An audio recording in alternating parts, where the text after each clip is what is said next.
हरे कृष्णा। अब जैसे कि रास पूर्णिमा है तो 27 को रास पूर्णिमा है और कुछ लोग को ये मिसकंसेप्शन है कि जो रास लीला है ये कामुक लीला है। भगवान श्री कृष्ण काम वासना में इतने ज्यादा घुस गए थे कि भगवान श्री कृष्ण हमारे जैसे है ना, हम भी काम वासना में, वो भी काम वासना में, वो काम वासना में इतने ज्यादा घुस गए थे कि उन्होंने सारी लड़कियों के साथ क्या किया, रास लीला। और ये क्या थी, एक कामुक लीला। तो इसलिए जो भी काम वासनाओं में स्थित है वो अगर लड़कियों के साथ कुछ गलत वलत करते हैं तो वो भी रासलीला है, वो भी रासलीला है। उनकी काम लीला नहीं है, उनकी रासलीला है। ओके, तो आज इसके बारे में हम लोग चर्चा करेंगे कि ये जो रास पूर्णिमा का जो अवसर है, इस रास पूर्णिमा के अवसर में आज हम रासलीला के विषय में चर्चा करेंगे कि ये जो रासलीला है ये काम लीला है या श्याम लीला है।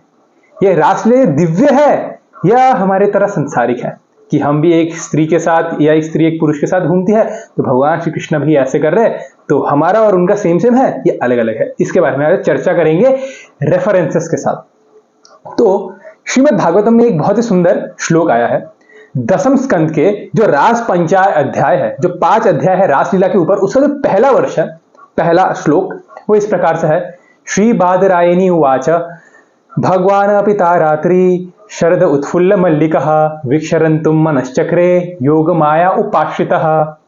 तो क्या दिया गया है, पहला वर्ड श्री बादरायणी उवाच। अब जिन्होंने श्रीमद् भागवतम पढ़ा है या अगर कोई श्रीमद् भागवतम के बारे में जानते हैं और अगर नहीं पढ़ा तो आप खोलकर देख सकते हैं कि जब भी सुखदेव गोस्वामी कौन, जो कि श्रीमद् भागवतम बोलता है, जब भी सुखदेव गोस्वामी कोई भी वर्ष या कोई भी श्लोक बोलता है तो सबसे ऊपर में क्या लिखा आता है, श्री शुक उवाच।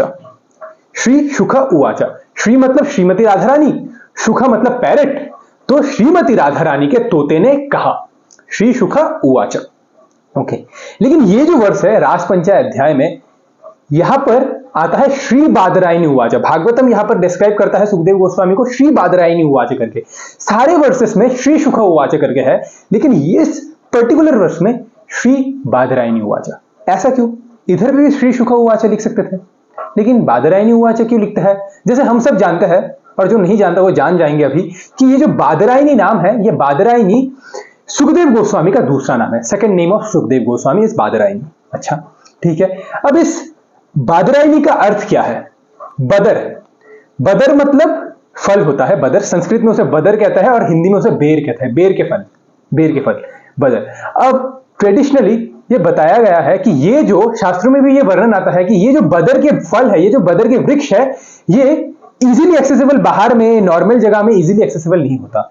ये जंगल के एकदम अंदर जाना पड़ता है, डीप इनटू द फॉरेस्ट, वहां पर ये बदर वृक्ष, ये बेर के वृक्ष अवेलेबल होता है। अब आप देख सकते हो कि कुछ लोगों के घर में ही बदर वृक्ष होता है।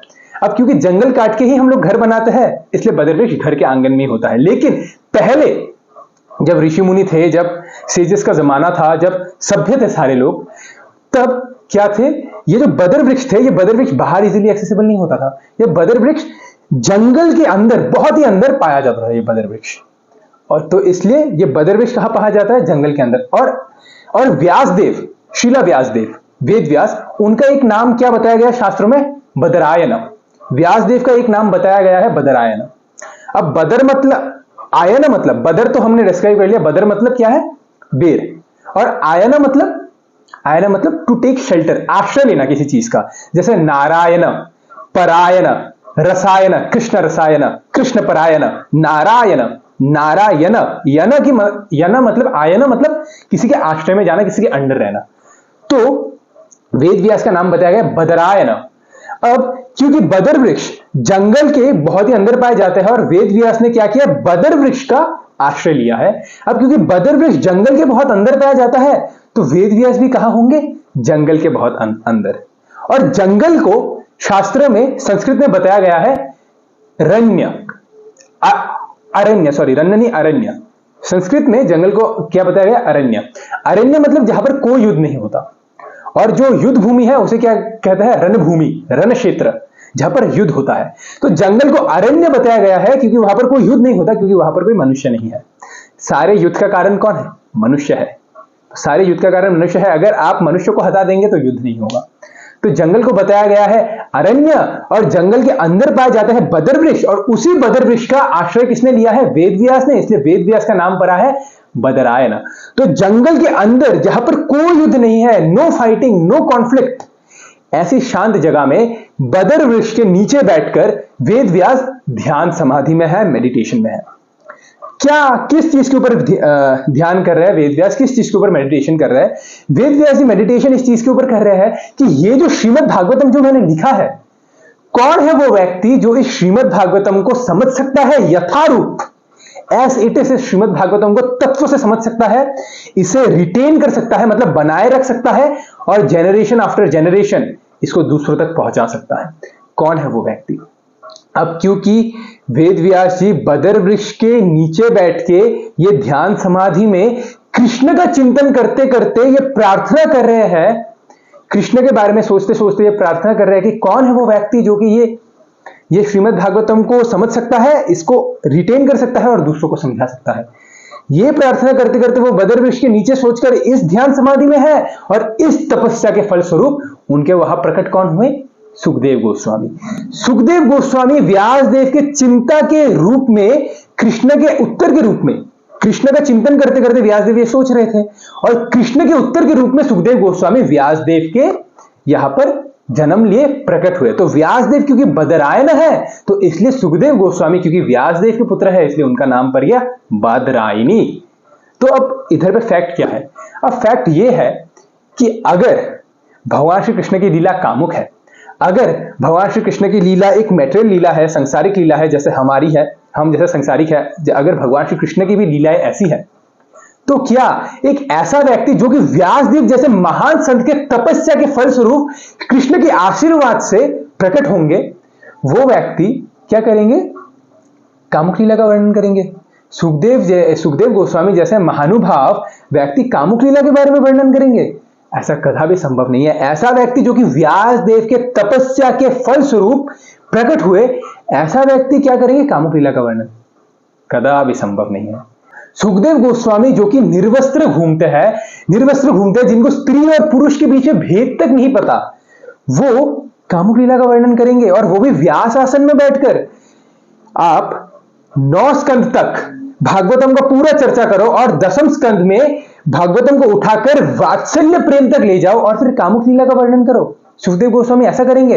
कदे भी संभव नहीं है। ऐसा महानुभाव, ऐसा संत जिनको कि स्त्री और पुरुष के बीच में भेद तक नहीं पता, वो जो कि कृष्ण के चित्त में एकदम रंचित है, एकदम कृष्ण के चित्त से उनका चित्त लगा हुआ है, ब्रह्मभूत प्रसन्न आत्मा जो है, जो कि एकदम ब्रह्मभूत लेवल में स्थित है, क्या वो व्यक्ति कामुक लीला का वर्णन करेंगे? ऐसा कदा भी संभव नहीं है, कदा भी संभव नहीं है। इसलिए ये जो रास लीला है, ये काम लीला नहीं, ये श्याम लीला है, ये दिव्य लीला है।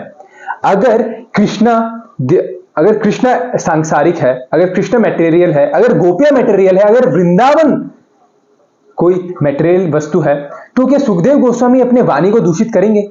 सुखदेव गोस्वामी जैसे महान अनुभव इन मटेरियल चीजों की चर्चा करके क्या अपने वाणी को दूषित करेंगे?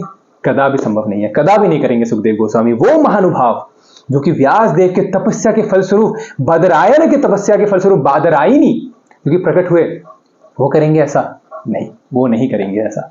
9 स्कंद भागवतम का आप चर्चा करो, पठन करो, और फिर 10वां स्कंद आप क्या करो? ब्रजलीला उठाकर वात्सल्य प्रेम तक ले जाओ और फिर काम उत्तेजित बातें करें, और वो भी सुखदेव गोस्वामी करेंगे? ऐसा कदे भी संभव नहीं है। सुखदेव गोस्वामी न काम उत्तेजित बातें करते हैं, न काम उत्तेजित बातें वो सुनेंगे। इस जगत के जो प्रामाणिक भक्त है, साधारण ऐसे उल्टा फुल्टा भक्त नहीं, जो प्रामाणिक भक्त है, जो सच में पालन कर रहे हैं, वो ना काम उत्तेजित बातें सुनना चाहते हैं और ना काम उत्तेजित बातें बताते हैं। अगर वो काम उत्तेजित बातें उनके सामने करेगा भी ना, तो वो स्थान को छोड़कर चले जाएंगे। अभी आ रहे एक कॉल है, हम बाद में आते हैं, ऐसे करके चले जाएंगे ना। नॉर्मल भक्त जो कि भक्ति में कर रहे, जो कि भक्ति कर रहे, वो ना काम उत्तेजित बातें सुनते हैं, ना काम उत्तेजित बातें बोलते हैं। और सुखदेव गोस्वामी जो कि महानुभाव है, इतने दिव्य पर्सनैलिटी है, वो काम उत्तेजित बातें करेंगे? ऐसा संभव नहीं है। चलो मान लेते हैं थोड़े समय के लिए, जो कि कभी भी संभव नहीं है, पर फिर भी मान लेते हैं। चलो सुखदेव गोस्वामी की उस समय के लिए मति भ्रष्ट हो गई थी, उन्होंने काम उत्तेजित बातें किया, लेकिन किसको कह रहे हैं काम उत्तेजित बातें? किसको कह रहे हैं? सुनने वाला कौन है? श्रोता कौन है? श्रोता है परीक्षित महाराज। अब परीक्षित महाराज एक ऐसे दिव्य व्यक्तित्व है, ऐसा दिव्य पर्सनैलिटी है। आप देखिए, जब हम हमारे जन के बारे में चर्चा करते हैं, हम कैसे जन्म लिए, जब हम हमारे जन्म के बारे में चर्चा करते हैं तो हम कृष्ण के बारे में चर्चा नहीं करते, क्योंकि हमारे जन्म से कृष्ण का कोई लेन देना नहीं है। हाँ, हमारा जन्म क्या है, ऊर्ध्वमूलम अघाशाखम। हम माँ के गर्भ में थे, मल मूत्र में, कफ पित्त वात में माँ के गर्भ में थे, और फिर जब माँ के गर्भ से हम निकले तो कैसे निकले, रोते हुए निकले। और अगर रो भी नहीं रहे तो नर्स लेके ठपाक्स, तेरे को रोना है बेटे, दुखाले मां शाश्वतम, तेरे को रोना है इस संसार में। अगर हम नहीं रोएंगे तो फिर भी नर्स लेके ठपाक्स मारेगा, क्यों, रुलाने के लिए। तो जब हम जन्म लेते हैं, हमारा जन्म तो ग्लोरियस नहीं है, हमारा जन्म तो कुछ इतना महान नहीं है, तो हमारे जन्म से कृष्ण का भी कोई संबंध नहीं है। लेकिन परीक्षित महाराज एक ऐसे दिव्य है, ऐसे दिव्य पर्सनैलिटी है, उनका पर्सनैलिटी इतना दिव्य है कि जब परीक्षित महाराज के जन्म के बारे में हम चर्चा करते हैं तब परीक्षित महाराज के बारे में कम चर्चा करता है, कृष्ण के बारे में ज्यादा चर्चा करता है। ऐसा है, हम सबको पता है कि जब परीक्षित महाराज उत्तरा मैया के गर्भ में थे तब अश्वत्थामा ने क्या कर दिया था, ब्रह्मास्त्र छोड़ दिया था। और उसी ब्रह्मास्त्र से परीक्षित महाराज को बचाने के लिए भगवान श्री कृष्ण अंगूठी के साइज में हो गए थे और उत्तरा के गर्भ में प्रवेश कर दिए, और उत्तरा के गर्भ में ही उन्होंने परीक्षित को पुनर्जीवित किया। परीक्षित को उत्तरा के गर्भ में ही उन्होंने दर्शन दिया। बड़े बड़े साधु संत महात्मा जो कि जन्म जन्मांतर तक तपस्या करते रहते हैं सिर्फ श्याम सुंदर भगवान श्री कृष्ण का दर्शन पाने के लिए, वो भगवान श्री कृष्ण ने गर्भ के अंदर ही परीक्षित महाराज को दर्शन दे दिया। सोचिए कितना महान पर्सनालिटी है परीक्षित महाराज का, जिनको बचाने के लिए भगवान भी गर्भ में प्रवेश कर गए ऐसे। और परीक्षित महाराज का नाम भी क्या पड़ा, परीक्षित, परितः ईक्षणम। वो श्याम सुंदर जिसका दर्शन पेट में हुआ, अंदर हुआ, उसी श्याम सुंदर को बाहर ढूंढते थे, इसलिए उनका नाम पड़ गया परीक्षित। दूसरों की परीक्षा क्या करते थे, क्या ये है वो भगवान श्री कृष्ण, नहीं नहीं नहीं ये नहीं है, क्या ये है, नहीं नहीं ये भी नहीं है, क्या ये है, नहीं नहीं ये भी नहीं है, क्या ये है, नहीं नहीं ये नहीं है, क्या ये है, नहीं ये भी नहीं है। अरे परीक्षा क्या करते थे, क्योंकि ऐसे करे परीक्षा करते थे, परितः ईक्षणम, इसलिए उनका नाम पड़ गया परीक्षित। तो ऐसे दिव्य पर्सनालिटी, क्या वो काम उत्तेजित बातें सुनेंगे। परीक्षित महाराज का जन्म भी कृष्ण से संबंधित और उनका मृत्यु, उनका अप्रकट्य, वो जब अप्रकट होते हैं तब भागवतम प्रकट होता है। अगर परीक्षित महाराज मृत्युकालीन में भागवतम नहीं सुनते तो हमें भागवतम नहीं मिलता। उनके अप्रकट से भागवतम का प्रकट्य होता है। तो उनका जन्म भी दिव्य, उनका मृत्यु भी दिव्य, और उनके जन्म और मृत्यु के बीच में जितना भी समय वो इस धराधाम में थे, उनका जीवन भी दिव्य, क्योंकि उनका पूरा जीवन सेल्फलेसली कृष्ण की सेवा में व्यक्त था, कृष्ण के बारे में चिंतन में व्यक्त था। तो इसलिए उनका जन्म भी दिव्य, उनका मृत्यु भी दिव्य, और उनका जीवन भी दिव्य। उनका पूरा जो लाइफ था वो क्या था, कृष्णमय। जैसे आपने देखा है रसगुल्ला आप रस में डुबाओ और ऐसे करके निकाले तो क्या गिरेगा रसगुल्ला से, रस। आप इधर से रसगुल्ला को स्क्वीज करोगे तो क्या निकलेगा, रस। उधर से स्क्वीज करोगे तो क्या निकलेगा, रस। अब मुख में दोगे रसगुल्ला को, मुख में क्या लग जाएगा, रस। हाथ में क्या है आपके, रस। आप किसी के साथ हाथ मिलाओगे तो उसके हाथ में क्या लग जाएगा, रस। तो ये रसगुल्ला क्या है, रसमय, पूरे रस से भरपूर। उसी प्रकार से यही परीक्षित महाराज का जीवन है। परीक्षित महाराज क्या है, कृष्णमय। मृत्यु में हो, जन्म में हो, या पूरा जीवन सिर्फ कृष्ण की चिंता, सिर्फ कृष्ण की चिंता। ऐसे परीक्षित महाराज जो कि इतना महानुभाव व्यक्ति है, क्या वो सुनेंगे कामुक लीला, क्या वो सुनेंगे। परीक्षित महाराज तो बात पे बात काटते हैं, सुखदेव गोस्वामी के बात में बात काटते हैं। सुखदेव गोस्वामी ने छठा स्कंद भागवत में कहा कि परीक्षित महाराज, अगर आपको नरक जाने से बचना है तो जितने भी सारे पाप है निवारण हेतु आप प्रायश्चित कर लो, आप नरक जाने से बच जाओगे। जितने भी सारे पाप है उन सब का प्रायश्चित कर दो, आप नरक जाने से बच जाएंगे। तो ये कहकर सुखदेव गोस्वामी आगे बढ़ने जा रहे थे, कंटिन्यू करने जा रहे थे। परीक्षित महाराज ने रोक दिया, रुक जाइए ब्राह्मण, ये आपने क्या कहा कि जितने भी सारे पाप है उन सबका प्रायश्चित कर दो तो आप नरक से बच जाओगे। लेकिन कितने पापों का हम प्रायश्चित करें, क्षण में पाप होता है हमसे, क्षण में पाप होता है। कुछ पाप तो ऐसे हैं जो भी याद भी नहीं है, तो उनका तो प्रायश्चित भी नहीं होगा। और कुछ प्रायश्चित, और जब हम प्रायश्चित करने जाते हैं, प्रायश्चित भी एक कार्य है, तो उस प्रायश्चित करने के समय भी पाप हो सकता है, तो उसके लिए एक और प्रायश्चित करना होगा।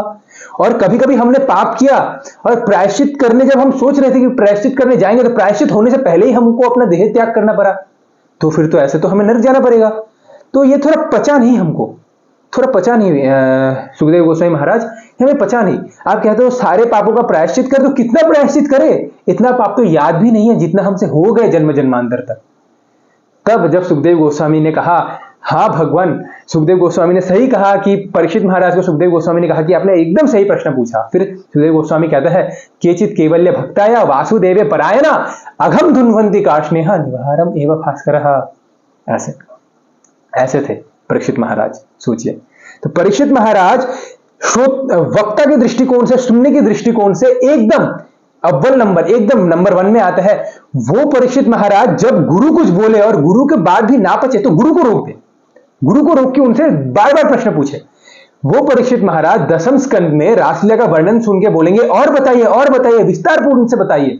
वो ये बताएंगे अगर ये कामुक लीला है, अगर ये एक काम वासना की लीला है तो ये ऐसा कहेंगे परीक्षित महाराज? कदापि संभव नहीं है। सुखदेव गोस्वामी जो कि व्यासदेव के पुत्र है, व्यासदेव कौन है व्यासदेव? व्यासाय विष्णु रूपाय व्यास रूपाय विष्णवे नमवे ब्रह्म नित्याय वशिष्ठाय नमो नमः। व्यासाय विष्णु रूपाय, व्यासदेव कौन है? विष्णु के रूप है, विष्णु के, non different from Vishnu. 24 avatars of Lord Krishna में आता है व्यासदेव शाक्तावेश अवतार के रूप में। व्यास आए कृष्ण द्वपायन वेद व्यास। उनका नाम व्यास कैसे पड़ा, वेद व्यास कैसे पड़ा? कुछ लोग कहते हैं कि उन्होंने वेद लिखे इसलिए उनका नाम वेद व्यास पड़ा, लेकिन वेद तो पहले से ही थे, उन्होंने बस लिखा, मानते हैं लिखा, लेकिन वेद तो पहले से ही थे। उन्होंने नया क्या किया? अब क्या था ना, डिफिकल्ट टास्क क्या था व्यासदेव के लिए? वो था कि ब्रह्मा जी अपने 4 मुखों से वेदों का उच्चारण करते हैं। तो वेद पहले से ही थे, और पहले लोग कैसे वेद सीखते थे? गुरु के मुख से सुनते थे और उनको याद हो जाता था। वो लोग श्रुतिधर थे, जो सुनते थे वो याद हो जाता था, तो लिखने की जरूरत नहीं पड़ती थी। लेकिन व्यासदेव को पता है कि ये जो कलयुग के बद्धजीव हैं इनके लिए लिखना पड़ेगा, ये सुनेंगे तो याद नहीं रहेगा, वो लिख के पढ़ के इनको याद रहेगा, तो उनके लिए लिखना पड़ेगा। तो व्यासदेव ने डिफिकल्ट टास्क क्या किया कि ब्रह्मा जी के 4 मुख से 4 वेद एक साथ निकलते हैं। इस मुख से अथर्ववेद, इस मुख से सामवेद, इस मुख से ऋग्वेद, उस मुख से यजुर्वेद। 4 मुखों से 4 वेद एक साथ निकलते हैं। किसके? ब्रह्मा जी के। ठीक है, अब अगर कोई ब्रह्मा जी के मुख से डायरेक्टली सुनेगा तो उसको 4 वेदों के मंत्र एक साथ सुनाई पड़ेंगे। अब जो जिसका बुद्धि ठीक है वो तो सुन के पता चल जाएगा उसको कि ये ऋग्वेद का मंत्र है, ये यजुर्वेद का मंत्र है, उसको पता चल जाएगा।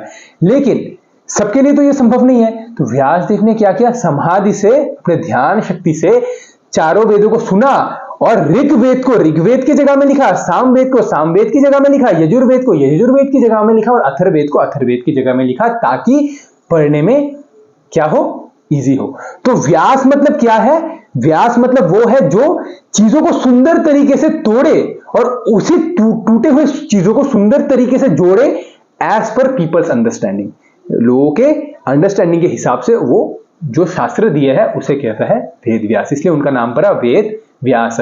वो वेद व्यास जो बादरायण है उनके पुत्र है सुखदेव गोस्वामी बादरायणी। वो काम उत्तेजित बातें करेंगे, और अगर उन्होंने किया भी तो किसको कर रहे हैं? परीक्षित महाराज को कर रहे हैं। सुनने वाला कौन है? परीक्षित महाराज।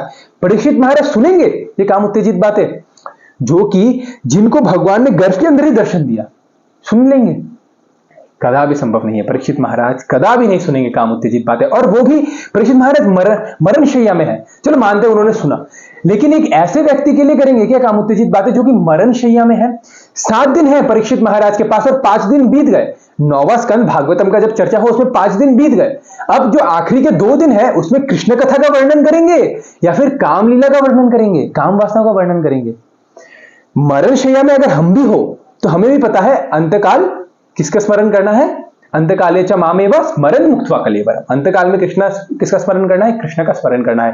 अंतकाल में हम जैसे व्यक्ति भी काम लीला का वर्णन नहीं सुनेंगे, काम वासना काम शास्त्र का वर्णन नहीं सुनेंगे, हम भी कृष्ण के बारे में सोचेंगे तब। तो परीक्षित महाराज जैसे महानुभाव भक्त वो सुनेंगे काम लीला के बारे में? कदापि संभव नहीं है, कदापि संभव नहीं है। तो सुखदेव गोस्वामी ने मान लो गलती की, लेकिन जो सुनने वाला परीक्षित महाराज है क्या वो सुनेंगे? वो नहीं सुनेंगे, क्योंकि वो बहुत ही एक दिव्य पर्सनालिटी है, वो नहीं सुनेंगे। अच्छा चलो थोड़ा मान लेते हैं कि सुखदेव गोस्वामी ने भी गलती की, परीक्षित महाराज ने भी गलती की। क्या गंगा के तट में करेंगे ये सब बातें? भागवतम कहां पर सुना है? गंगा के तट में भागवतम सुना है। क्या गंगा के तट में काम उत्तेजित बातें करेंगे? गंगा के तट में अगर हम और आप भी होंगे तो हम भी काम उत्तेजित बातें नहीं करेंगे। हम क्या करेंगे? जप करेंगे या थोड़ा ध्यान करेंगे या आचमन करेंगे, गंगा स्नान करेंगे। कोई भी व्यक्ति, कोई भक्त ना भी हो, नॉर्मल व्यक्ति ही क्यों ना हो, वो भी गंगा के तट में जाकर काम उत्तेजित बातें ना करेगा ना सुनेगा। क्योंकि गंगा दिव्य है। गंगा को तो बताया गया शास्त्र में, देवी सुरेश्वरी भगवते गंगे त्रिभुवन तारिणी तरल तरंगे शंकर मौली विहारिणी विमले मम मतिर अस्तम तव पाद कमले। देवी सुरेश्वरी भगवती गंगे, वो गंगे तुम भगवती हो, तुम वामन देव के चरण को स्पर्श करते हुए, विष्णु के चरण को स्पर्श करते हुए इस संसार में आई हो। त्रिभुवन तारिणी तरल तरंगे, आप त्रिभुवन को तारने वाली हो, और शंकर मौली विहारिणी विमले, शंकर के जटा में आपका निवास है। हे गंगे आप इतने दिव्य हो। तो गंगा के तट पे करेंगे काम उत्तेजित बातें? नहीं करेंगे गंगा के तट में काम उत्तेजित बातें। तो कौन करेंगे गंगा के तट में? और वो भी बादरायण, व्यासदेव के पुत्र बादरायणी, और वो भी व्यासपीठ में बैठकर, और वो भी एक ऐसे व्यक्ति को जो कि मरणशैया में है, जिसके पास सिर्फ 7 दिन है, अभी वो छोड़ देंगे, अपना देह त्याग कर देंगे, उनको करेंगे? नहीं करेंगे। सुखदेव गोस्वामी कैसे थे? वो कितने साल तक वो मां के गर्भ में थे? सुखदेव गोस्वामी 16 साल तक वो मैया के गर्भ में थे। अगर कोई 9 महीने तक अगर कोई बच्चा मां के गर्भ में रहे तो उस बच्चे को कितना कष्ट होता है, कितना पीड़ा होता है। सुखदेव गोस्वामी 16 साल तक मां के गर्भ में थे। इतने विरक्त संत, इतने विरक्त संत। एक विरक्त संत को क्या चाहिए? एक भजन कुटीर। मां का गर्भ स्वाभाविक रूप से भजन कुटीर है। कोई डिस्ट्रैक्शन नहीं है, कोई डिस्ट्रैक्शन नहीं है, कोई मधुकरी करने की भी आवश्यकता नहीं है। किसी के घर में जाके थोड़ा सा प्रसाद मांग लिया, मधुकरी भिक्षाटन करने की भी आवश्यकता नहीं है। मां जो पाती है, मां जो खाती है, उससे ही भरण पोषण होता है। तो सुखदेव गोस्वामी 16 वर्ष तक मां के घर में थे, और मां के घर में बैठ के वो नाम जप कर रहे थे, भगवान का स्मरण कर रहे थे। वो सुखदेव गोस्वामी जो मां के गर्भ में नाम जप कर रहे थे, जिस भगवान का नाम सुखदेव गोस्वामी जप रहे थे, वो भगवान परीक्षित महाराज को गर्भ में दर्शन दे दिए। तो परीक्षित महाराज और सुखदेव गोस्वामी का गर्भ का संबंध है, उन दोनों का गर्भ का संबंध है। तो क्या इतने महानुभाव व्यक्ति परीक्षित महाराज, सुखदेव गोस्वामी, वो लोग कामलीला का वर्णन करेंगे और सुनेंगे, और वो भी गंगा के तट में, और वो भी व्यास आसन में बैठकर, और वो भी एक मरणशैया व्यक्ति जो कि मरणशैया में है, उनको कामलीला सुनाएंगे? नहीं, ऐसा नहीं है। अरे चलो मान लेते थोड़ी देर के लिए कि सुखदेव गोस्वामी ने भी गलती की, परीक्षित महाराज ने भी गलती की। उस समय के लिए, थोड़ी देर के लिए उनकी मति भ्रष्ट हो गई थी और उन्होंने कामलीला का चर्चा किया।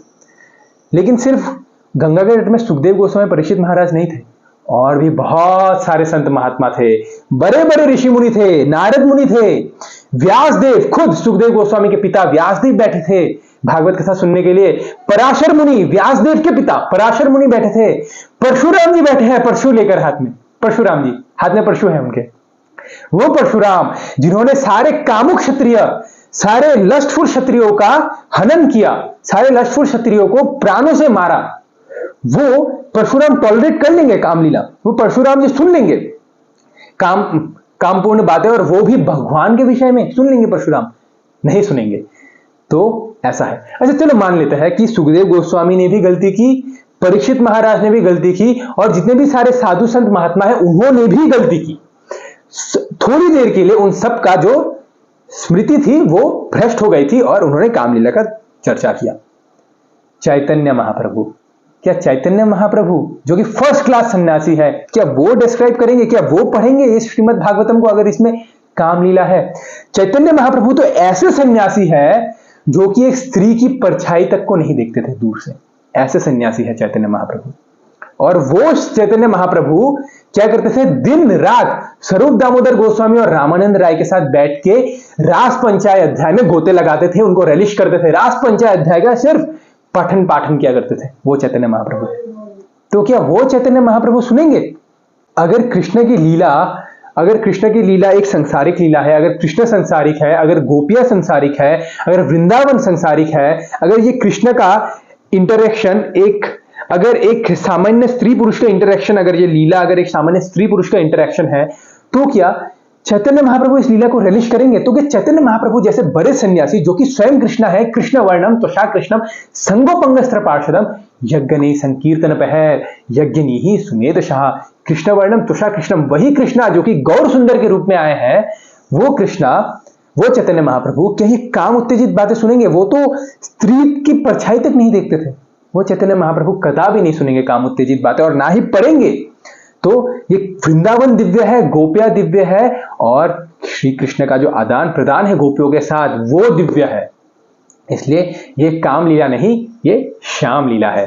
चैतन्य महाप्रभु तो इतने विरक्त संत, इतने विरक्त सन्यासी, वो क्या कहते हैं निष्किंचनस्य भगवत भजनो मुखस्य परम परम जितमिशोर भवसागरस्य संदर्शनम विषयिनाम यद योषिताम च हा हंत हंत विषयी भक्षणंतो अपि असाधु। जब चैतन्य महाप्रभु नृत्य करते करते भाव विभोर होकर गिर गए थे, तब उनको राजा प्रताप रुद्र ने जाकर पकड़ा। राजा प्रताप रुद्र ने जाकर पकड़ा और जब चैतन्य महाप्रभु को होश आया तो उन्होंने राजा प्रताप रुद्र की तरफ देखा और कहा, छी विषय, थू विषय, मैं भाव विभोर होकर गिरा और मेरा भाग्य इतना बुरा कि किसके हाथों गिरा? एक राजा के हाथों, जो कि पूरा दिन विषय में लिप्त है। एक राजा के हाथों गिरा, अच्छा होता मैं जमीन में गिर जाता, एक राजा के हाथों मैंने क्यों गिरा? अब है तो राजा प्रताप रुद्र है तो वो भी बहुत महान भक्त है, लेकिन वो राजा थे, वो पद प्रतिष्ठा में स्थित थे। अब क्योंकि वो पद प्रतिष्ठा में स्थित थे तो चैतन्य महाप्रभु ये समझाने के लिए, ये बताने के लिए ये कहते हैं कि अगर किसी को भक्ति में आगे बढ़ना है, अगर किसी को कृष्ण की प्राप्ति करना है, तो ऐसे व्यक्ति से दूर रहे जो कि पद प्रतिष्ठा में स्थित है, जो कि हायर पोजीशन में है। ऐसे व्यक्ति से दूर रहे क्योंकि वो विषयी है, वो विषय का भोग करता है, वो बहुत ज्यादा भोग करता है। और स्त्रियों से दूर रहे, स्त्री संग से दूर रहे। अब ऐसा क्यों कहते हैं? हाँ, हंत हंत विषय भक्षण तो अपि असाधु। जो व्यक्ति विषय का भोग करता है, स्त्री का संग करता है, मतलब कोई बहुत ही ज्यादा सन्यासी अगर कोई स्त्री का संग करता है या अगर कोई किसी राजा का संग करता है बार बार, तो वो क्या है? असाधु। वो साधु नहीं, वो असाधु है। ये क्यों कहते हैं चैतन्य महाप्रभु? ये समझाने के लिए कहते हैं कि अगर कोई विष पीता है तो उसका एक शरीर नष्ट होता है, लेकिन अगर कोई काम विष पीता है तो उसका करोड़ों शरीर नष्ट हो जाता है। हमने करोड़ों जन्मों से काम विष पिया है, इसलिए हमें जन्म अंदर जन्म लेना पड़ता है। अगर कोई एक बार विष पान करता है तो क्या होता है? वो इस शरीर से अलग होता है, आत्मा शरीर से अलग होती है अगर कोई विष पान करता है। लेकिन अगर वो काम विष का पान करता है तो आत्मा परमात्मा से अलग हो जाती है। इसलिए चैतन्य महाप्रभु क्या कहते हैं? विषय। वो चैतन्य महाप्रभु जो कि संग नहीं करते थे किसी स्त्री का, वो चैतन्य महाप्रभु जो कि राजा का तक संग नहीं करते थे, एक राजा का संग नहीं करते थे, क्या वो चैतन्य महाप्रभु एक सांसारिक लीला का वर्णन करेंगे या सुनेंगे? अगर ये रासलीला अगर ये सांसारिक है तो क्या वो वर्णन करेंगे या सुनेंगे? कदा भी नहीं करेंगे। अच्छा चलो मान लेते हैं कि सुखदेव गोस्वामी ने गलती की, सुखदेव गोस्वामी का मति भ्रष्ट हो गया था, परीक्षित महाराज का मति भ्रष्ट हो गया था, सारे साधु संत महात्मा जो कि वहां पर बैठे थे उनका भी मति भ्रष्ट हो गया था, चैतन्य महाप्रभु उनका भी मति भ्रष्ट हो गया था। चलो मान लेते हैं, जो कि नहीं हो सकता लेकिन फिर भी चलो मान लेते हैं। तो क्या जो 6 गोस्वामी है, जो 6 गोस्वामी है, क्या वो टीका करेंगे? 6 गोस्वामी जो कि अलग अलग पेड़ के नीचे रहते थे ताकि उनको एक पेड़ से आसक्ति ना हो, इसलिए अलग अलग पेड़ के नीचे रहते थे और सिर्फ एक कोपिनधारी थे, वो सिर्फ कोपिन में थे और उन्होंने अपना पूरा जीवन भगवान की टीका में दे दिया, सिर्फ भगवान का टीका करने के लिए उन्होंने दे दिया। ऐसा थे वो जिन्होंने भागवतम के ऊपर इतने टीकाएं लिखी, जो 6 गोस्वामी थे उन्होंने भागवतम के ऊपर इतने टीकाएं लिखी। क्या वो अगर रासलीला एक कामुक लीला है, एक संसारिक लीला है, क्या वो अपना समय व्यर्थ करेंगे रास पंचाय अध्याय के ऊपर टीका लिखकर? नहीं करेंगे, क्योंकि वो बहुत ही महानुभाव भक्त है 6 गोस्वामी। तो ऐसा कदा भी संभव नहीं है कि ये जो रासलीला है ये काम लीला है, ये रासलीला श्याम लीला है, दिव्य लीला है ये रासलीला। ऐसा तो जो 6 गोस्वामी थे उन्होंने तो अपना पूरा जीवन ये बताने के लिए, ये व्यक्त करने के लिए इतनी टीकाएं दी, अलग अलग शास्त्रों से रेफरेंस लेके ये बताने के लिए लगा दिया कि कृष्ण कैसे भगवान है। पूरा जीवन उन्होंने ये बताने के लिए लगा दिया। तो इसलिए ये जो पहले जो दिया गया है, ये जो ऊपर का श्री बादरायणी उवाच, ये जो वर्ष हमने चर्चा की, क्या श्री बादरायणी उवाच, ये बादरायणी उवाच क्यों दिया गया है?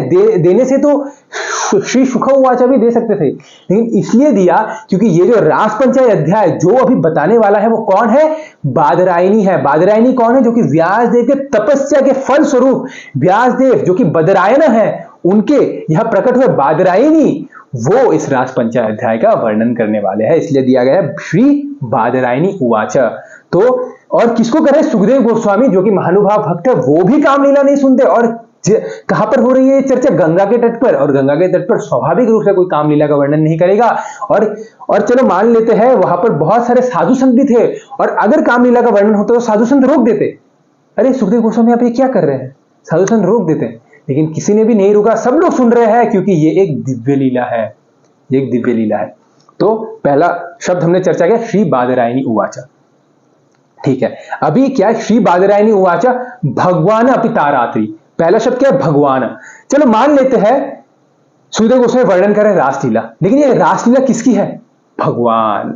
कौन है ये भगवान, भगवान श्री कृष्ण। अच्छा कैसे भगवान श्री कृष्ण भगवान है, पूरा शास्त्र भरा हुआ है ये प्रमाण से कि भगवान श्री कृष्ण ही भगवान है।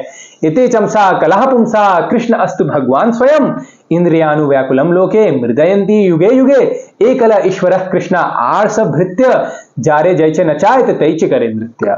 तो कृष्ण ही भगवान है, ये पूरा शास्त्र में बताया गया है कि भगवान श्री कृष्ण ही भगवान है। अब इसके बारे में मैं चर्चा नहीं करूंगा क्योंकि इसके बारे में अलग बहुत सारी वीडियोस है जिसमें मैंने चर्चा की है कि कृष्ण कैसे भगवान है। तो अलग अलग आचार्य अलग अलग शास्त्र में बताया गया है कि कृष्ण ही भगवान है। जो षट गोस्वामी है उन्होंने तो अपना पूरा जीवन दे दिया टीका करने में कि कृष्ण भगवान है, अलग अलग शास्त्र से रेफरेंस लेके वो अपनी टीका में लिखता है कि कृष्ण भगवान है।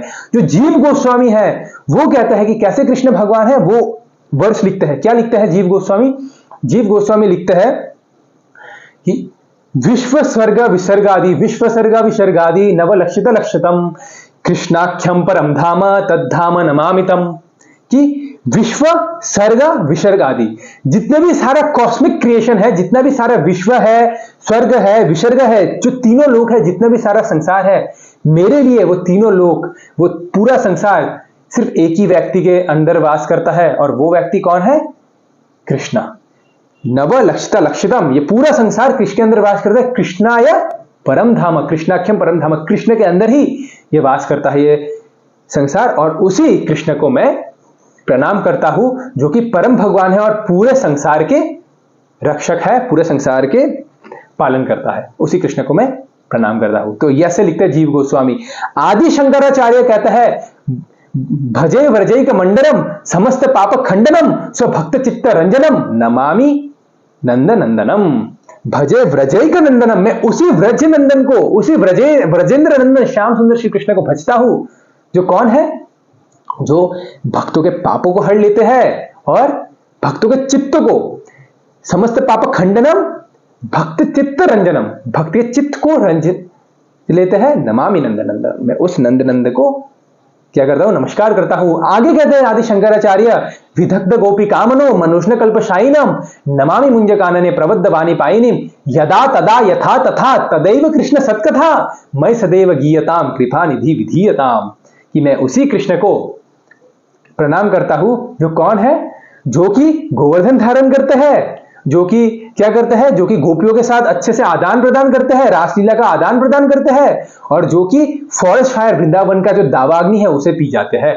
उसी में श्री कृष्ण को प्रणाम करता हूं और मैं ये उनसे ये विनती करता हूं कि यदा तथा यथा तथा, हर समय हर काल हर परिस्थिति में सदैव कृष्ण सत्कथा, मैं हमेशा कृष्ण की सत्कथा का वर्णन कर सकूं, ये प्रार्थना मैं भगवान श्री कृष्ण से करता हूं। आदि शंकराचार्य कहता है कि भगवान श्री कृष्ण कौन है, भगवान है, पुष्ट करते हैं आदि शंकराचार्य।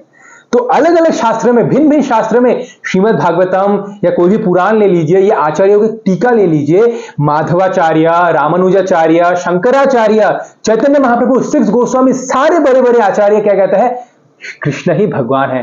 क्या भगवान सांसारिक लीलाएं करेंगे, सांसारिक कार्य करेंगे, नहीं करेंगे। तो ये भगवान शब्द ही प्रूफ करता है कि ये जो रासलीला है ये दिव्य है, क्योंकि भगवान का सारा कार्य क्या है, दिव्य है।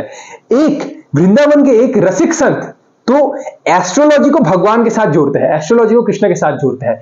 वो क्या कहते हैं, वृंदावन के रसिक संत क्या कहते हैं, वो कहते हैं द्वादश चंद्र कृतस्थल मंगल बुद्ध विरुद्ध सो गुरु बाका यदि दशम भवन भृगुसुत मंद सुकेतु जन्म के अंग अष्टम राहु चतुर्थ दिवावनी तो हरिवंश करतना शंका जो भय कृष्ण चरण मन अर्पित तो भय नवग्रह करिकारंका। तो वो कहता है कि अगर किसी को एस्ट्रोलॉजी के बारे में पता है तो एस्ट्रोलॉजी में 12 घर होते हैं और उस 12 घर में हमारे नवग्रह, जो अलग अलग जो ग्रह है उनका पोजीशन होता है। तो एस्ट्रोलॉजी में कुछ कुछ ऐसे पोजीशन है जो कि कुछ कुछ ऐसे ग्रह है अगर वो कुछ अलग घर में बैठ जाएंगे तो उसे इनऑस्पिशियस माना जाता है। तो वो क्या कहता है, वो कहता है द्वादश चंद्र, अगर 12th हाउस में अगर 12 नंबर घर में चंद्रमा बैठ जाए तो ये इनऑस्पिशियस है। कृतस्थल मंगल, अगर 4 नंबर घर में मंगल बैठ जाए तो वो व्यक्ति मांगलिक कहलाएगा। इसलिए वो मंगल अगर 4 नंबर घर में बैठ जाए तो क्या हो जाएगा, वो इनऑस्पिशियस है। द्वादश चंद्र कृतस्थल मंगल बुद्ध विरुद्ध, अगर बुद्ध अगर अच्छे से पोजीशन ना हो, बुद्ध अगर अच्छे से ना बैठे तो वो ऑस्पिशियस है। सो गुरु बाका, अगर गुरु जुपिटर अगर गुरु भी अच्छे से पोजीशन ना हो शास्त्र में, मतलब ज्योतिष चार्ट में, तो वो भी इनऑस्पिशियस है। बुद्ध विरुद्ध सो गुरु बाका, यदि दशम भवन भृगुसुत मंद, अगर 10th हाउस, अगर 10 नंबर घर में भृगुसुत मंद, कौन है भृगुसुत, वीनस, शुक्राचार्य, अगर शुक्र 10 नंबर घर में बैठे तो वो भी इनऑस्पिशियस माना जाता है। दशम भवन भृगुसुत मंद सुकेतु जन्म के अंग, अगर केतु पहले घर में बैठ जाए, पहले फर्स्ट हाउस में बैठ जाए तो उसे भी इनऑस्पिशियस माना जाता है। अष्टम राहु, अगर 8 नंबर घर में राहु बैठ जाए तो उसे भी इनऑस्पिशियस माना जाता है। चतुर्थ दिवामणि, अगर 4 नंबर घर में सूर्य बैठ जाए तो उसे भी इनऑस्पिशियस माना जाता है। फिर कहते हैं वो रसिक संत क्या कहते हैं, तो हरिवंश करत ना शंका, लेकिन फिर भी मुझे कोई डाउट, कोई भी फियर, कोई भी भय नहीं है। क्यों, जो भय कृष्ण चरण मन अर्पित तो वे करिका नवग्रह रंग का, जो कृष्ण के चरण में अर्पित है, जो व्यक्ति कृष्ण के चरण का, जिसका मन कृष्ण के चरण में है, नवग्रह क्या ही करेंगे उस व्यक्ति का क्या ही बिगाड़ लेंगे जिसका मन कृष्ण के चरण में अर्पित है। उल्टा तो नवग्रह कृष्ण उस भक्त के साइड में हाथ जोड़कर खड़े रहता है कि हे भक्त आप महान हो, हम तुच्छ है। तो जो कृष्ण भक्ति करता है उसके ऊपर तो ग्रहों का असर ही नहीं पड़ता, सारे ग्रह हाथ जोड़ के खड़े हो जाते हैं उस भक्त के आगे कि आप भक्त हो, आप महान हो। तो जो कृष्ण भक्ति कर रहे हैं उसको एस्ट्रोलॉजी से जड़ने की कोई बात नहीं। वो भगवान श्री कृष्ण जो एस्ट्रोलॉजी को भी घुमा सकते हैं, क्या वो भगवान श्री कृष्ण कामुक लीला का क्या कामुक लीला में हिस्सा लेंगे, कामुक लीला में घुसेंगे, कदा भी नहीं। तो हमने क्या चर्चा किया, श्री बादरायणी उवाच भगवान अपि तारात्रि, तारात्रि मतलब रात के समय हुआ ये रासलीला, ओके तारात्रि। लेकिन अभी भगवान श्री कृष्ण भगवद गीता में कहता है कि उनके धाम में न सूर्य है, न चंद्रमा है, न शशांक न पावक, न सूर्य न चंद्रमा न शशांक न पावक, न हवा की जरूरत है, न ऑक्सीजन की जरूरत है। उनका धाम दिव्य है, आनंद चिन्मय है, उनका धाम आनंद चिन्मय है। अच्छा, तो अब यहां पर दिया हुआ है तारात्रि, तारात्रि मतलब रात हुआ है। तो अगर रात हुआ है तो मतलब चंद्रमा भी है। अब भगवान श्री कृष्ण कहते हैं चंद्रमा नहीं है उनके धाम में, लेकिन यहां पर चंद्रमा भी है। चंद्रमा क्यों है, कृष्ण की इच्छा से चंद्रमा है। कृष्ण की रात नहीं होती भगवान के धाम में, लेकिन रात क्यों हो रही है, क्योंकि कृष्ण की इच्छा है। चंद्रमा नहीं है भगवान के धाम में, लेकिन चंद्रमा क्यों आ रहा है, क्योंकि कृष्ण की इच्छा है। कृष्ण की इच्छा है इसलिए ही चंद्रमा आ रहा है। इवन चंद्रमा रासलीला को देख के स्तन, चंद्रमा प्रफुल्लित हो रहा है, साइज में बड़ा हो रहा है, रासलीला को देख के अचंभित हो गया चंद्रमा, यह रासलीला का दर्शन करके चंद्रमा स्टंट हो गया है और भगवान श्री कृष्ण की खूबसूरती को निहार रहा है रासलीला में। चंद्रमा देख रहा है जब भगवान श्री कृष्ण वेणु लेके खड़े हुए हैं और साइड में राधा रानी है, वो खूबसूरती को देख के चंद्रमा भी स्तंभ, चंद्रमा भी बेहोश हो जाता है। ऐसा है चंद्रमा, प्रफुल्लित होता है चंद्रमा। तो चंद्रमा क्यों है, भगवान श्री कृष्ण की इच्छा से है। तो अगर ये एक काम लीला है, अगर ये एक सामान्य हम जैसे बद्ध जीव की अगर ये कोई एक सामान्य मटेरियल, कोई एक पास टाइम है, कोई एक मटेरियल, कोई एक लीला है, तो क्या चंद्रमा स्टंट हो जाएंगे देख के, ये रासलीला को स्टंट हो जाएंगे चंद्रमा। और चंद्रमा क्यों ही आएंगे, क्यों प्रफुल्लित होंगे चंद्रमा। तो इसलिए हर एक शब्द इस वर्ष का, हर एक शब्द रासपंचमी अध्याय का पहला वर्ष है, ये पहला वर्ष, हर एक वर्ष ये स्थापित करता है कि ये काम लीला नहीं है, बिल्कुल भी काम उत्तेजित ये लीला नहीं है, ये श्याम लीला है, ये दिव्य लीला है। क्योंकि गोपियां भी दिव्य है और भगवान श्री कृष्ण भी दिव्य है, और भगवान श्री कृष्ण जहां पर लीला कर रहे हैं वो वृंदावन धाम, वो भी दिव्य है। तो भगवान अभी तारात्रि, फिर दूसरा क्या है, शरद उत्फुल्ल मल्लिका, शरद उत्फुल्ल मल्लिका। ठीक है, अब कब हुआ ये रासलीला, कब हुआ, शरदकालीन मतलब ऑटम सीजन, और ऑटम सीजन में ये रासलीला हुआ और शरद उत्फुल्ल मल्लिका। और उस ऑटम सीजन में क्या हो रहा है, मल्लिका फ्लावर्स, उत्फुल्ल मतलब मल्लिका फ्लावर विकसित हो रहा है। सिर्फ उत्फुल्ल नहीं, सिर्फ फुल्ल नहीं, उत्फुल्ल मतलब सिर्फ नॉर्मली ब्लॉसम नहीं हो रहा, पागलों की तरह ब्लॉसम हो रहा है ब्लॉसम ऐसे। अब आचार्य डिस्क्राइब करते हैं ये जो मल्लिका फ्लावर है, मल्लिका फ्लावर मतलब जास्मिन फ्लावर्स, ये जो जास्मिन फ्लावर्स है, ये जो मल्लिका फ्लावर है, ये ऑटम सीजन में कभी भी ब्लॉसम नहीं होते। ये कभी भी ऑटम सीजन में ब्लॉसम नहीं होते। ऑटम सीजन कब आता है? ये जो महीना चल रहा है अक्टूबर नवंबर का महीना, शरतकालीन महीना, इस शरतकालीन महीने में कभी भी ऑटम का जो पुष्प है, जास्मिन का जो पुष्प है वो कभी भी विकसित नहीं होता। जास्मिन का पुष्प हमेशा जुलाई, मई, अप्रैल इस मंथ में विकसित होता है, इस मंथ में ब्लॉसम होता है। लेकिन यहां पर वर्णन आता है कि शरद उत्फुल्ल मल्लिका, शरदकालीन ऑटम सीजन में ये रासलीला के समय जितने भी सारे जास्मिन फ्लावर है वो उत्फुल्ल हो रहे हैं, सिर्फ खिल रहे हैं। 4 पेटल्स 64 पेटल्स हो रहे हैं, 4 पेटल्स 64 पेटल्स, 4 पंखुड़ी 64 पंखुड़ी में विभाजित हो जा रहे हैं। उत्फुल्ल मल्लिका, पागलों की तरह खिल रहे हैं, बस खिलो, अभी भगवान का लीला है, खिलो खिलो खिलो। कोई ऑटम कोई समर नहीं, बस खिलना है, अभी भगवान लीला कर रहे हैं, बस खिलना है।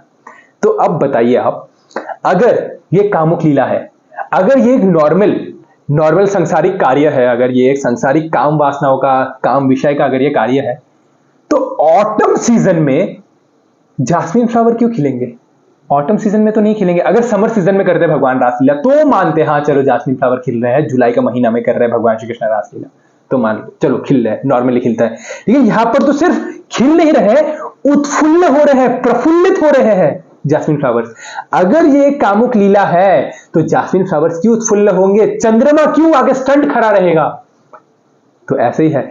तो क्योंकि भगवान आ रहे हैं, बस खिलना है, अभी जास्मिन फ्लावर्स खिलना है। कोई क्या ऑटम, क्या समर, क्या विंटर, कुछ नहीं, सिर्फ खिलो, भगवान की प्रसन्नता के लिए खिलो। अगर भगवान की कृष्ण कथामृत, कृष्ण लीला सुनकर अगर हमारा हृदय कमल प्रफुल्लित हो सकता है, तो क्या जास्मिन फ्लावर्स, मल्लिका फ्लावर प्रफुल्लित नहीं हो सकते? मल्लिका पुष्प प्रफुल्लित नहीं हो सकते? तो भगवान पिता रात्रि शरद उत्फुल्ल मल्लिका, हर एक श्लोक, हर एक वर्ष क्या डिस्क्राइब कर रहा है कि ये जो रासलीला है ये कामपूर्ण लीला नहीं है, ये एक दिव्य लीला है। ठीक है, चलो। श्री बादरायणी उवाच भगवान पिता रात्रि शरद उत्फुल्ल मल्लिका, आगे जाता है वीक्षरन्तुम मनश्चक्रे, वीक्षरन्तुम मनश्चक्रे। अच्छा, ये जो लीला है, ये जो रासलीला है, ये कहां पर हो रही है? वृंदावन। वृंदावन एक ऐसा दिव्य धाम है, एक ऐसा दिव्य धाम है। नरोत्तम दास ठाकुर लिखते हैं, वृंदावन रम्य स्थान दिव्य चिंतामणि धाम रतन मंदिर मनोहारा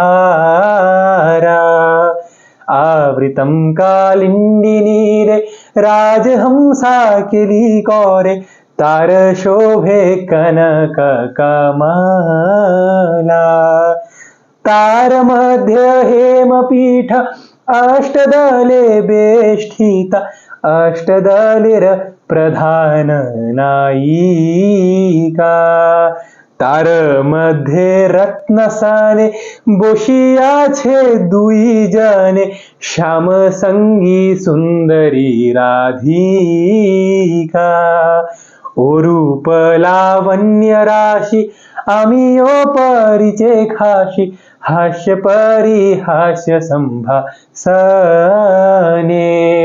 नरोत्तम दास कोय नित्य लीला सुखमोय सदाई स्फुरक मोरा मने। तो नरोत्तम दास ठाकुर वृंदावन के ऊपर पूरा एक क्या भजन लिख देते हैं। क्या लिखते हैं? वृंदावन रम्य स्थान दिव्य चिंतामणि धाम। ये जो वृंदावन है ये चिंतामणि धाम है, इतना दिव्य है कि अगर कोई वृंदावन में आए तो उसकी हर क्या चिंतामणि मतलब हर इच्छा पूरी होती है। अगर कोई वृंदावन में आए तो हर इच्छा पूरी होती है। हर इच्छा मतलब कुछ भी इच्छा करेंगे? नहीं, ऐसा नहीं है। अगर आप वृंदावन में आएंगे ना तो क्या होगा, आपकी और कुछ इच्छा रहेगी ही नहीं, सिर्फ एक ही इच्छा रहेगी, श्याम सुंदर की प्राप्ति हो जाए, कृष्ण की प्राप्ति हो जाए, और वृंदावन में वो इच्छा पूर्ण हो जाती है। तो ये वृंदावन इतना दिव्य धाम है। ये वृंदावन, उस वृंदावन में कृष्ण क्या कर रहे हैं? लीला कर रहे हैं। वृंदावन तो इतना दिव्य है, इतना दिव्य है कि ब्रह्मा जी क्या कहता है? ब्रह्मा जी कहते हैं कि कृष्ण मुझे 4 मुख नहीं चाहिए, मुझे ये 4 मुख नहीं चाहिए, मुझे आप क्या करो, वृंदावन में कीड़ा बना दो। आप वृंदावन में आप मुझे क्या करो, कीड़ा बना दो बस। उद्धव क्या कहता है? उद्धव कहता है कृष्ण मुझे क्या करो, असम हो चरण रेणुम जुसम अहम श्याम वृंदावने किमपि गुल्मा लता सुदीनाम या दुष्टजम स्वजन्म आर्य पथम च हित्वा भेजुर मुकुंद पद ब्रह्म शुद्धवीर ब्रह्म ज्ञान। आप क्या करो, आप मुझे किमपि गुल्म लता सुदीनाम, आप मुझे वृंदावन में एक लता सुधी बना दो, एक क्या बना दो, एक घास का तिनका एक बना दो। चलो एक घास का तिनका बना दो। क्यों? ताकि जब भी गोपियां यहां से भागे वहां से भागे, ब्रजवासी कभी भी यहां से भागे वहां से भागे, तो उनकी जो चरण रेणु है वो मुझे मिल सके, ये वृंदावन की जो व्रज रज है वो मुझे मिल सके। तो इतने दिव्य धाम है ये वृंदावन। ये वृंदावन इतना दिव्य धाम है कि ब्रह्मा जी अपना ब्रह्मा होने का पद को त्याग कर एक कीड़ा बनना चाहते हैं वृंदावन में। उद्धव बृहस्पति के शिष्य होने के पद को त्याग कर घास बनना चाहते हैं वृंदावन में। इतना दिव्य धाम है वृंदावन। तो वीक्षरंतुम मनश्चक्रे, वीक्ष मतलब ईक्षा, ईक्षा मतलब क्या होता है? देखना। वीक्षा मतलब विशेष रूपे न ईक्षा, मतलब विशेष रूप से देखना, अच्छे से देखना। कौन देख रहे? कृष्ण किसको देख रहे? वीक्ष किसको कर रहे? कृष्णा वृंदावन को देख रहे कृष्णा। अच्छा, वीक्षरंतुम मनश्चक्रे क्या होता है? कृष्ण वृंदावन को जब देखते हैं तो उनके मन में इच्छा जागृत होते हैं, उनके हृदय में इच्छा जागृत होती है। अब उनके हृदय में इच्छा इसलिए जागृत नहीं होती क्योंकि वो अपूर्ण है, उनके हृदय में इच्छा पूरी करनी है, इच्छा पूरी करनी है, वृंदावन दिख गया, अभी इच्छा पूरा करना है। हमारे तरह नहीं है कृष्णा की हमें बाद में इच्छा जागृत होती है, ये भी करना है, वो भी करना है, ये भी मिल जाए, वो भी मिल जाए। इच्छा हमारे अंदर सिर्फ इच्छा है, सिर्फ इच्छा। ऐसा नहीं है। कृष्ण को तो आत्मा राम कहा गया है जिनके अंदर कोई इच्छा नहीं है। लेकिन वृंदावन इतना एग्जॉल्टेड धाम है, इतना उत्कृष्ट धाम है कि वृंदावन कृष्ण के हृदय में इच्छा उत्पन्न कर देता है। इसलिए वीक्षरंतुम मनश्चक्रे, इतना दिव्य है ये वृंदावन धाम कि ये भगवान के हृदय में भी इच्छा उत्पन्न कर देता है कि अभी भगवान को रासलीला करनी है। ऐसे तो आप सोचिए इतना दिव्य है ये। अगर ये रासलीला, अगर वृंदावन धाम एक सामान्य धाम है उत्तर प्रदेश में, अगर ये एक सामान्य एक जगह है, अगर एक सामान्य एक सिटी है वृंदावन, एक सामान्य एक स्थान है वृंदावन, अगर ये दिव्य नहीं है, अगर भगवान श्री कृष्ण दिव्य नहीं है, अगर गोपियां दिव्य नहीं है, अगर वृंदावन दिव्य नहीं है, तो ब्रह्मा जी क्यों एक कीड़ा बनना चाहेंगे वृंदावन में? उद्धव क्यों घास बनना चाहेंगे गोपियों के चरण रच के लिए? क्योंकि ये तो एक कामुक लीला है, तो क्यों बनना चाहेंगे उद्धव एक घास का तिनका? अगर ये कामुक लीला है तो शिव जी अपना जेंडर चेंज करके गोपेश्वर महादेव बनके रासलीला में क्यों हिस्सा लेंगे शिव जी? अगर ये कामुक लीला है तो नारद मुनि अपना जेंडर चेंज करके नारदी में गोपी क्यों बन जाएंगे? कौन जेंडर चेंज करेगा अपना? कोई जेंडर चेंज नहीं करना चाहेगा भगवान के लिए। शिव जी जेंडर चेंज करते हैं, नारद मुनि जेंडर चेंज करते हैं, ब्रह्मा और सुखदेव गोस्वामी तो ब्रह्मा और उद्धव तो अपना स्पीशी चेंज कर देते हैं कि आप क्या करो, मुझे कीड़ा बना दो, एक कहते मुझे घास बना दो। यहां पर शिव जी गोपेश्वर महादेव बनकर आ जाते हैं, वहां पर नारद मुनि नारदी गोपी बनकर आ जाते हैं रासलीला में। और लक्ष्मी देवी तो तपस्या करती है भांडिर वन में ताकि क्या हो, उनको रासलीला में प्रवेश मिले। लक्ष्मी देवी को रासलीला में प्रवेश ही नहीं मिला। सोचिए, लक्ष्मी देवी ऐश्वर्य मूर्तिमान, ऐश्वर्य स्वरूप लक्ष्मी देवी, उनको माधुर्य प्रेम रासलीला में उनको नहीं मिला। लक्ष्मी देवी क्यों तपस्या करेंगी एक रासलीला में हिस्सा लेने के लिए अगर ये कामुक लीला है? तो कृष्ण तुल्य भागवत विभू सर्वाश्रय प्रति श्लोके प्रति अक्षरे नाना अर्थ गाय। ये जो भागवत है ये स्वयं कृष्ण है और इसके प्रति श्लोक में प्रति अक्षर में नए नए अर्थ है, नए नए अर्थ। तो हर एक अक्षर, हर एक श्लोक ये डिस्क्राइब करता है कि कृष्ण दिव्य है, गोपियां दिव्य है, वृंदावन दिव्य है। और ये जो रासलीला है ये कामुक लीला नहीं, ये काम लीला नहीं, ये श्याम लीला है, ये दिव्य लीला है। अच्छा ठीक है, वीक्षरंतुम मनश्चक्रे, और किसके साथ कर रहे हैं भगवान श्री कृष्ण ये लीला? गोपियों के साथ। रासलीला किसके साथ कर रहे हैं? गोपियों के साथ। गोपियां कौन है? योग माया उपाश्रिता। भगवान पिता रात्रि शरद उत्फुल्ल मल्लिका विश्वरंतुम मनश्चक्रे योग माया उपाश्रिता। योग माया कौन है? श्रीमती राधा रानी। श्रीमती राधा रानी के विस्तार है कौन? गोपियां। कृष्ण की ही शक्ति है सारी गोपियां, कृष्ण की ही विस्तार है सारी गोपियां। सोचिए आप, कृष्ण के विस्तार है कौन? गोपियां। अब क्या है, जब हम इस संसार में किसी एक स्त्री को एक पुरुष के साथ या पुरुष को एक स्त्री के साथ देखते हैं इंटरैक्ट करते हुए, इंटरेक्शन जब हम देखते हैं मेल और फीमेल का, तो हम समझ जाते हैं कि ये अभी कौन सी दिशा की ओर जाएगा, ये लस्ट की तरफ जाएगा। हम समझ जाते हैं ये लस्ट की तरफ जाएगा। अब क्योंकि हमको लगता है कि स्त्री और पुरुष जो कि संसार में जो कि लस्ट की तरफ जाता है, तो हम ये सुपर इंपोज कर देते हैं किसके ऊपर? भगवान के ऊपर, कि भगवान की भी जो लीला है वो क्या है? काम लीला है। लेकिन भगवान के अंदर काम नहीं है, लस्ट नहीं है। लस्ट काम 3 स्थान में निवास करता है, 3 स्थान में बैठता है। कौन कौन स्थान में बैठता है लस्ट बैठता है माइंड, इंटेलिजेंस और सेंसेस में। मन, बुद्धि और इंद्रियों में बैठता है लस्ट। ठीक है, तो अगर लस्ट को निवास करना है कहीं पर, तो उसके लिए एक ग्रॉस बॉडी चाहिए और एक सटल बॉडी चाहिए, सूक्ष्म शरीर और एक स्थूल शरीर चाहिए। लेकिन कृष्ण का तो ग्रॉस बॉडी नहीं है, कृष्ण का तो सटल बॉडी नहीं है, हमारा ग्रॉस बॉडी है, हमारा सटल बॉडी है, इसलिए हमारे बॉडी में लस्ट निवास करता है। लेकिन कृष्ण का तो ग्रॉस बॉडी नहीं है। कृष्ण है ईश्वर परमा कृष्ण सच्चित आनंद विग्रह नमामि ईश्वरम सच्चित आनंद रूपम लसत कुंडलम गोकुले प्रजमान। सच्चिदानंद स्वरूप है भगवान श्री कृष्ण। इवन अगर कोई भगवान श्री कृष्ण के रासलीला को पढ़े, रासलीला को सुने, किसी प्रामाणिक व्यक्ति से, किसी प्रामाणिक गुरु से अगर रासलीला का वर्णन सुने या रासलीला पढ़े, तो क्या हो जाता है, जो व्यक्ति ये रासलीला सुन रहा है और रासलीला पढ़ रहा है, उसके हृदय के अंदर का काम नष्ट हो जाता है। विक्रीडितम व्रजवधुरिधम च विष्णु श्रद्धान्वितो अनुसनयात अतवर नेदया भक्तिम परम भगवती प्रतिलभ्य कामाम हृदय रोगम अपहिनोति अचिरेन धीरा। ये जो रासलीला है ये क्या है, विक्रीडितम लीला है, मतलब ये एक दिव्य लीला है ये रासलीला। और अगर कोई ये रासलीला को सुनता है तो क्या हो जाता है, उसके हृदय में भक्ति परम भगवती प्रतिलभ्य कामाम, भक्ति उत्पन्न होता है और उसके हृदय का काम वासना क्या हो जाता है, नष्ट हो जाता है। तो काम कृष्ण के शरीर में बैठ ही नहीं सकता, क्योंकि कृष्ण का शरीर सच्चिदानंद है, गोपियां भी सच्चिदानंद है, गोपिया का भी न स्थूल शरीर है न सूक्ष्म शरीर है, वो भी सच्चिदानंद है। गोपिया भी सच्चिदानंद, कृष्ण भी सच्चिदानंद, तो काम बैठे तो कहां बैठे, कृष्ण के चरण में। इसलिए कृष्ण का एक नाम क्या है, मदन मोहन। कृष्ण जिन्होंने काम को जीत लिया है, इसलिए कृष्ण का नाम क्या पड़ गया, मदन। कामदेव को जीतने वाले का नाम पड़ा मदन मोहन। वो कृष्ण क्या काम लीला करेंगे, कदा भी संभव नहीं है, कदा भी संभव नहीं है। तो इसलिए गोपिया दिव्य, कृष्ण दिव्य, और ये जो लीला हो रही है ये भी दिव्य। तो हर एक श्लोक ये चर्चा करता है, ये बताता है कि ये जो रासलीला है ये काम लीला नहीं, ये दिव्य लीला है। तो इसलिए ये जो गोपियां है ये किससे आ रही है, योग माया उपासिता, योग माया से आ रही है। योग माया कौन, श्रीमती राधा रानी, श्रीमती राधा रानी से आ रही है। श्रीमती राधा रानी अपना विस्तार करती है गोपियों के रूप में, उनको काया व्यूह एक्सपेंशन कहता है, अपने विस्तार को ही काया व्यूह एक्सपेंशन करते हैं श्रीमती राधा रानी गोपियों के प्रेम में। क्योंकि श्रीमती राधा रानी का प्रेम इतना ज्यादा है, इतना ज्यादा है, चैतन्य चरित्रामृत में वर्णन आता है, लाधिनी रसार प्रेम प्रेम सार भाव भावेर पराम क्राष्टा नाम महाभाव महाभाव स्वरूप श्री राधा ठाकुरानी सर्वगुण खानी कृष्ण कांत शिरोमणि। क्या आता है, लाधनी सार प्रेम सार महाभाव। लाधनी, अगर कृष्ण प्रेम को निचोड़ा जाए तो वो महाभाव आता है, और महाभाव को अगर निचोड़ा जाए तो वो प्रेम रूप में आता है। और वो प्रेम शिरोमणि, महाभाव शिरोमणि कौन है, श्रीमती राधा रानी। श्रीमती राधा रानी कौन है, सर्वगुण खानी कृष्ण कांता शिरोमणि, कृष्ण की ही कांता है श्रीमती राधा रानी। दैवी कृष्णमयी प्रोक्ता राधिका पर देवता सर्वलक्ष्मी में सर्वकांता सम्मोहिनी परा। कृष्ण की ही कांता है श्रीमती राधा रानी।